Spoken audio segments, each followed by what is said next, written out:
ಇನ್ನು ಇಲ್ಲಿಂದ ನಾನು ವಾಯ್ಸ್ ಓವರ್ನೇ ಕೊಡಬೇಕು. ಯಾಕಂದರೆ ಅಪ್ಪ ಬಂದುಬಿಟ್ಟು ಟಿ ವಿ ಆನ್ ಮಾಡಿಬಿಟ್ಟಿದ್ರು. ಅದ್ರ ವಾಯ್ಸೆಲ್ಲ ಕೇಳಿಸ್ತಾ ಇತ್ತು. ಅದು ನನಗೆ ಗೊತ್ತಾಗಿರಲಿಲ್ಲ. ಈಗ ವಿಡಿಯೋ ಎಡಿಟ್ ಮಾಡಬೇಕಾದ್ರೆ ನೋಡಿ ಗೊತ್ತಾಯಿತು. ಇನ್ನು ನೈಟ್ ಡಿನ್ನರ್ಗೆ ನಾನು ಬೀನ್ಸ್ ಪಲ್ಯ ಮಾಡ್ಕೊತಾ ಇದ್ದೀನಿ.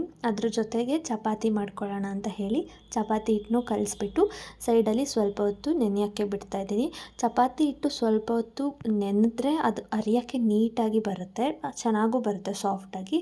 ಸೊ ನಾನೊಂದು ಏನಿಲ್ಲ ಅಂದರೆ ಒಂದು ಹಾಫ್ ಆನ್ ಅವರ್ ಆದ್ರೂ ಬಿಟ್ಕೋತೀನಿ ಅದು ನೆನೆಯಲಿಕ್ಕೆ. ಅಷ್ಟೊತ್ತಿಗೆ ಇಲ್ಲಿ ಕುಕ್ಕರಲ್ಲಿ ವಿಷಲ್ ಹೊಡಿಯೋಕ್ಕೆ ಹಾಕಿದ್ನಲ್ಲ ಬೀನ್ಸು, ಅದನ್ನು ತೆಗೆದ್ಬಿಟ್ಟು ಒಗ್ಗರಣೆ ಹಾಕ್ಕೊಂಡು ಪಲ್ಯ ಮಾಡಿಕೊಂಡೆ. ಕೆಲವರು ಹಾಗೆ ನೀಟಾಗಿ ಎಣ್ಣೆಯಲ್ಲಿ ಹುರ್ಕೊಂಡ್ಬಿಟ್ಟು ಬೀನ್ಸ್ ಪಲ್ಯ ಮಾಡ್ತಾರೆ. ನನಗಷ್ಟು ಟೈಮ್ ಇರಲಿಲ್ಲ, ಪೇಷನ್ಸ್ ಕೂಡ ಇರಲಿಲ್ಲ. ಹಾಗಾಗಿ ನಾನು ಒಗ್ಗರಣೆ ಹಾಕ್ಕೊಂಡೆ ವಿಷಲ್ ಹೊಡ್ಸ್ಕೊಂಬಿಟ್ಟು. ಆಮೇಲೆ ಚಪಾತಿ ಮಾಡಿದ್ದೆ.